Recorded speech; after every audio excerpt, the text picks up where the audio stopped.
Part 2 of subtopic 2 of percentage decrease. The percentage decrease, also the calculating percentage decrease, and we are using about the formula, the original value minus new value divided by original value times 100%. Now, in solving number 3,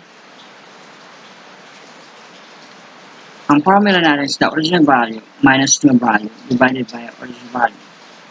A sport enthusiast weighs 75 kilograms and ang original value is 75 kilograms. And the new value natin ay 66 kilograms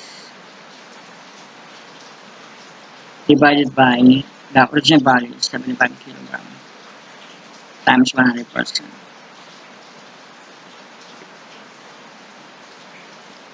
So 75 kilogram, actually that's kilograms minus 66 kilograms divided by 75 kilograms times 100%. So 75 kilograms minus 66 kilograms, let's try 75 minus 66. Bottom here 6, we have 9. So this is 9 kilograms divided by 75 kilograms times 100%. So pwede tayo dito mag-cancel. Cancel natin yung itong kilogram na to. So will become 9 over 75 times 100%. Now let's divide. Divide tayo ng 75, 9 divided by 75. So we have 9, that's here, 7 divided by 75. So it becomes 75 and 9. How many 7 is 9? Cannot be, so add 0. Add 0, add here the point. How many 7 is 9 do we have? 1. Then 75. Cannot be, so borrow and become 8. So 10 minus 5 is 5, then 1. Then bring down 0. How many 75 is 150? We have 2. 2 times 75 is 150. Therefore, the answer is 0.12. Become 0.12 times 100%. In dealing to multiplying 200%, since we have 20 and we are multiplying, let's go to the right twice. The long base to the right. As I mentioned, the long 0. Start from the point 1 and 2. Therefore, ang point ay mag-change its position. So the answer is 12%. Kasi nandito na yung point niya. That's 12%. Our final answer about the percentages. Final answer.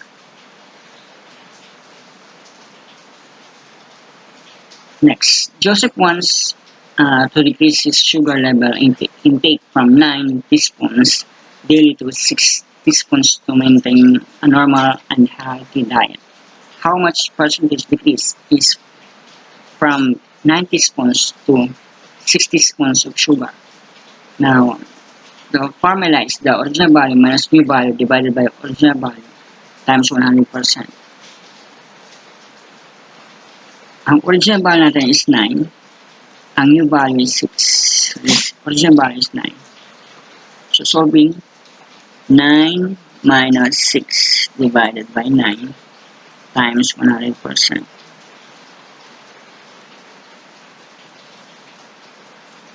9 minus is 3 divided by 9 times 100%.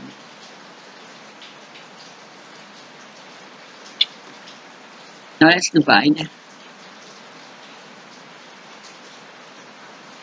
Divide tayo.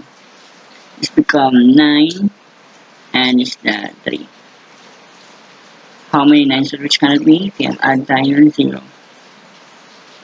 How many 9s is 30? We have 3. 9 times 3 is 27. Then 30 minus 27, we have 3. Bring down 0. All repeated. So 3 pa rin. 27, 3, 3 again, 27. So 3 again, and 27 and so on. Since pare-pares lang naman siyang 3, ang kailangan natin is the 5 digit. Kasi tayo ay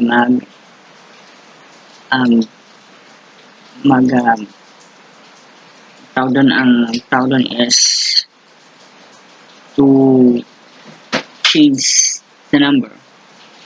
Kung siya ba ay up or down. I forgot the name of that. No? So here is move tayo doon methods 1 and 2. So dito na ang kanyang point. So the answer is become 33.33. Okay, rounding off. Rounding off yan. So since ang ating rounding off is the hundreds digit here, tingnan natin yung kanyang next number. Kapag ang number niya is 5 pataas, mag-plus 1 ka dito. So become 4. Since ang kanyang katabi ay 4, no, 3, sabihin 4 pababa siya. So therefore, the same lang siya. So the answer is 33.33. The 3 is gone. This 3 is nothing changed. Okay. So therefore, the final answer is 33.33%.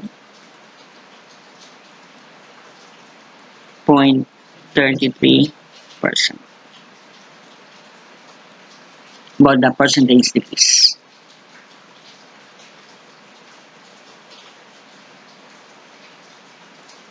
Thanks.